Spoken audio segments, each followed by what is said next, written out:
हाय, मैं सौरभ। स्वागत है आप लोग का हमारे नए वीडियो में। जो प्रीवियस वीडियो था उसमें हम लोग डिस्कस कर चुके थे कि जो प्रीवियस ईयर बायोलॉजी का जो पीवाईक्यू था उसको डिस्कस किए थे पार्ट वन में। और ये पार्ट टू में जहाँ तक डिस्कस कर चुके थे पार्ट वन में, उससे आगे हम यहाँ पे डिस्कस करेंगे। अगर आप लोगों को बीसीईसी के काउंसलिंग रिलेटेड या किसी प्रकार का कोई प्रॉब्लम हो तो वो भी हमसे कमेंट सेक्शन में पूछ सकते, नहीं तो अपने इंस्टा का जो लिंक है वो हम डिस्क्रिप्शन बॉक्स और कमेंट सेक्शन में दे देंगे, वहाँ से आप हमसे पर्सनली कनेक्ट करके पूछ सकते हैं अगर कोई प्रकार का दिक्कत हो तो चलिए हम स्टार्ट करते हैं यहाँ पे 20 नंबर से, जहाँ तक हम पहले कर चुके हैं। तो यहाँ पे है सबसे पहले द फास्टेस्ट एंजाइम इज। तो यहाँ पे पूछ रहा है जो फास्टेस्ट एंजाइम है वो क्या है। सबसे पहले यहाँ पे ऑप्शन में दिया हुआ है अमाइलोस। अमाइलोस जो होता है ना, ये ब्रेक डाउन करता है स्टार्च जो होता है ना, स्टार्च से सिंपल शुगर में होता है। और ये आप लोगों को पाया कहाँ जाता है, तो ये आप लोगों को पाया जाता है सलाइवा। आप लोग जानते होगा सलाइवा और पैनक्रियाज में ये पाया जाता है, लेकिन अमाइलोस जो होता है वो फास्टेस्ट एंजाइम नहीं होता है। और यहाँ पे बी नंबर पे आप लोग देख सकते हैं कार्बोनिक एनहाइड्रस। यहाँ पे जो कार्बोनिक ये जो है ना, इसका जो फंक्शन होता है, ये CO2 को ना वाटर में वाटर के साथ यहाँ पे कन्वर्ट करता है और कार्बोनिक एसिड देता है। और ये यहाँ पे पाया कहाँ जाता है, तो यहाँ पे पाया जाता है यहाँ पे रेड ब्लड आरबीसी जो होता है ना, वहाँ पे पाया जाता है। और इसका जो स्पीड जो होता है, स्पीड कितना, 10⁻⁶ होता है। ये फास्टेस्ट यहाँ पे एंजाइम होता है। तो यहाँ पे बी नंबर जो ऑप्शन है यहाँ पे करेक्ट है। और ऐसे ही चलिए, तो यहाँ पे हमको बी करेक्ट ऑप्शन मिल गया, तो हमको आगे देखने की जरूरत ही नहीं है। तो चलिए हम अगला क्वेश्चन देखते हैं। अगला क्वेश्चन क्या बोल रहा है, sulphur drugs act as competitive inhibitors.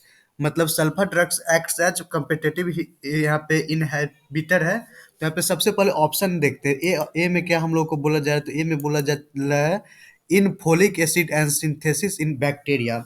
तो यहाँ पे जो बोला जा रहा है बैक्टीरिया, तो जो सल्फर ड्रग्स जो होता है ना, कम्पिटिटिव इनहेबिटर होता है एंजाइम में DHPS का।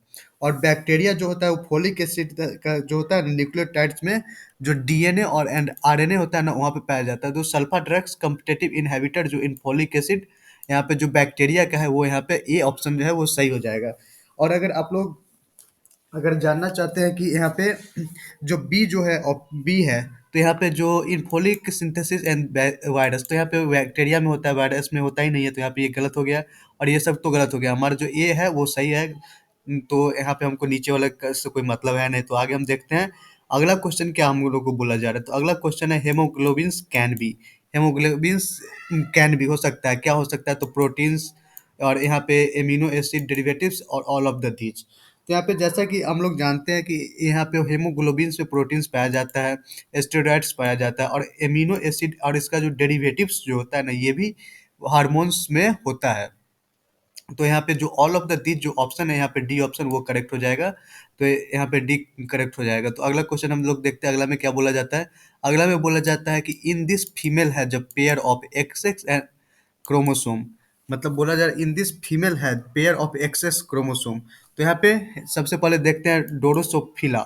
डोरोसोफिला जो होता है ना, यहाँ पे इसमें XX एंड XY जो होता है, जो यहाँ पे जो फीमेल होता है, फीमेल के पास XX क्रोमोसोम पाया जाता है। यहाँ पे फीमेल के पास XX क्रोमोसोम पाया जाता है।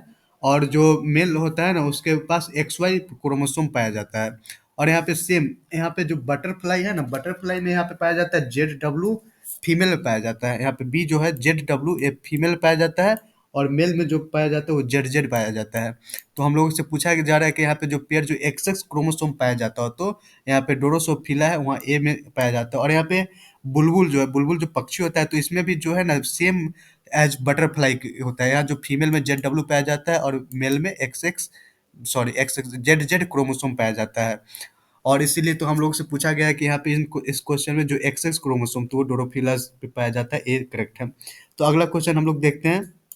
यहाँ पे बोला जा रहा है which disease has failure of chlorine ions and transport mechanism. तो यहाँ पे सबसे पहला जो ऑप्शन है वो कलर ब्लाइंडनेस है। तो कलर ब्लाइंडनेस और सेकंड में है, आप लोग देख सकते हैं जैसा कि हम लोगों को पता है कि यहाँ पे जो फोर्थ नंबर पे दिख रहा है सिस्टेटिक्स, ये जो डिजीज होता है ना, ये हम लोगों को पाया जाता है, ये रिस्पॉन्सिबल होता है जो क्लोराइड जो आयन होता है उसके transport and across the cell membrane. मतलब पूरा जो सेल मेम्ब्रेन होता है ना, उसके ट्रांसपोर्ट में मैकेनिज्म में इसका जो यूज होता है। तो यहाँ पे जो डी जो ऑप्शन आप लोगों को दिख रहा है ये करेक्ट है।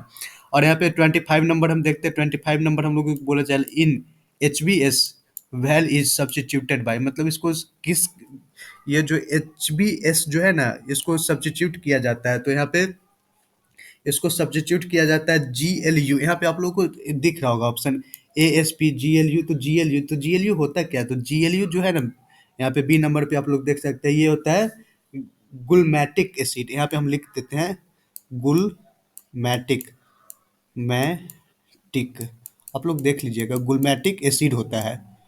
गुलमैटिक एसिड जो होता है ये यहाँ पे बी, मतलब यहाँ पे जो ऑप्शन है वो सही हो जाएगा, HBS का सब्स्टिट्यूटेड होता है। यहाँ पे जो अल्जाइमर जो डिजीज होता है, आप लोगों को पता है अल्जाइमर डिजीज उसमें जो होता है ना, यहाँ पे हम लोग से पूछा गया एग्रीगेशन ऑफ दिस हैपेंस, मतलब अल्जाइमर जो होता है, मतलब बहुत लोगों को देखेगा भूलने का बीमारी होता है, मतलब आप उसको कुछ बोलते हैं, वो ठीक है वो भूल जाता है, जैसे हम उसको बोलते जाओ मेरे लिए पानी लेके आओ, लेकिन वो गया और भूल गया कि हम उसको क्या बोले हैं। तो इसमें जो बोला जाता है वो उसमें होता क्या है, तो यहाँ पे अल्जाइमर डिजीज में, तो अल्जाइमर डिजीज में यहाँ पे सबसे पहले देख सकते हैं कि फोस्फोलिपिड्स होता है। तो फोस्फोलिपिड जो होता है ना, ये कंपोनेंट होता है जो सेल सेल मेम्ब्रेन्स में होता है, लेकिन यहाँ तो अल्जाइमर डिजीज है तो वहाँ पे ये है नहीं। और यहाँ पे सेकंड में हेमोग्लोबिन्स है। हेमोग्लोबिन्स तो आप लोगों को पता ही है, सबको पता होगा कि जो हमको ब्लड में पाया जाता है और आरबीसी के कारण वो हेमोग्लोबिन है। और यहाँ पे सी नंबर पे अमाइलोड बीटा पेप्टाइड। अमाइलोड बीटा पेप्टाइड जो होता है ना, यही इसका डिसऑर्डर का जो होता है ना, इसमें मेमोरी लॉस हो जाता है, मतलब वो हम कुछ उसको बोले वो भूल गया, इसलिए मेमोरी लॉस हो जाता है। जो इसका जो रीजन है वो अमाइलोड बीटा पेप्टाइड है, जो बी जो है, मतलब यहाँ पे जो सी ऑप्शन है वो करेक्ट हो जाएगा। यहाँ पे हम लोग से 27 नंबर में पूछा जा रहा है कि हु डिस्कवर्ड द A+G=T+C, मतलब ये जो डिस्कवर किया था ये किसने किया था? तो यहाँ पे सबसे पहले ये जो डिस्कवर किया था, इसको इसके नाम से भी इस रूल को जानते हैं, तो यहाँ पे ये जाना जाता है इरविन। इसका जो पूरा नाम था ना, ये ए नंबर पे आप लोग जो दिख रहा है इरविन चार चार्गेव, जो इरविन चार्गेव होता है ना, इसको इस जो यहाँ पे दिया है, इसको इसको इस रूल के भी नाम से जाना जाता है, चार्विन्स रूल। जो ए नंबर है वो करेक्ट है। और यहाँ पे वाटसन और क्रिक, वाटसन और क्रिक तो आप लोग जानते होगा, जो ये DNA का जो स्ट्रक्चर जो था हेलिकल, उसके लिए वो जाना जाता है।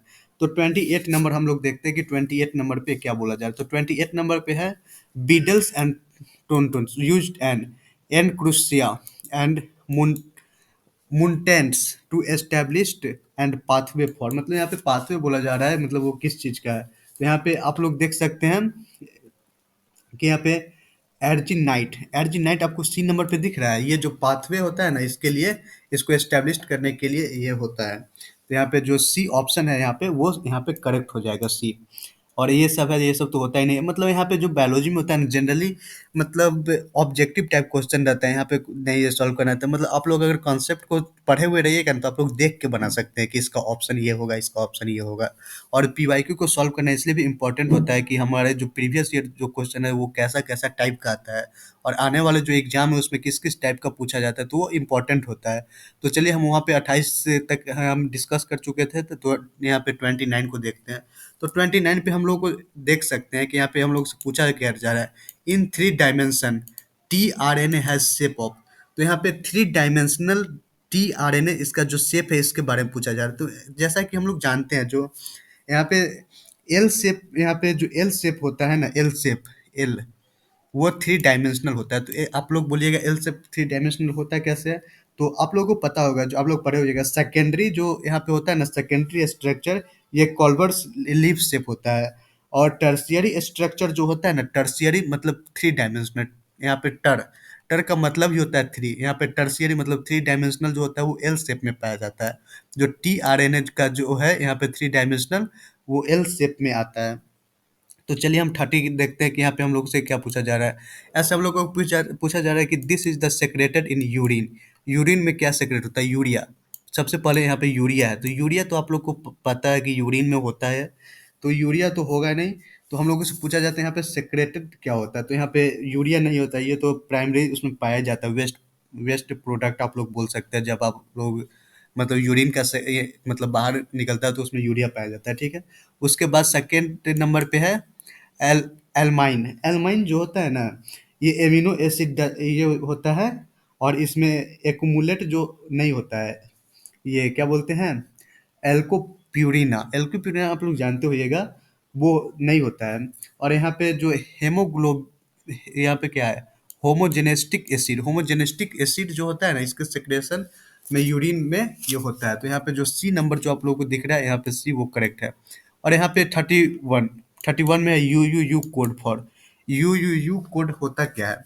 तो यू कोड जो है ना, आप लोगों के लिए होता है यूराइल जो कोड होता है, ये पाया जाता है यहाँ पे। आप लोगों को जो यहाँ पे टेंडेंसी शो करता है, इसका जो प्रवृत्ति होता है ना, वो जेनेटिक कोड का होता है।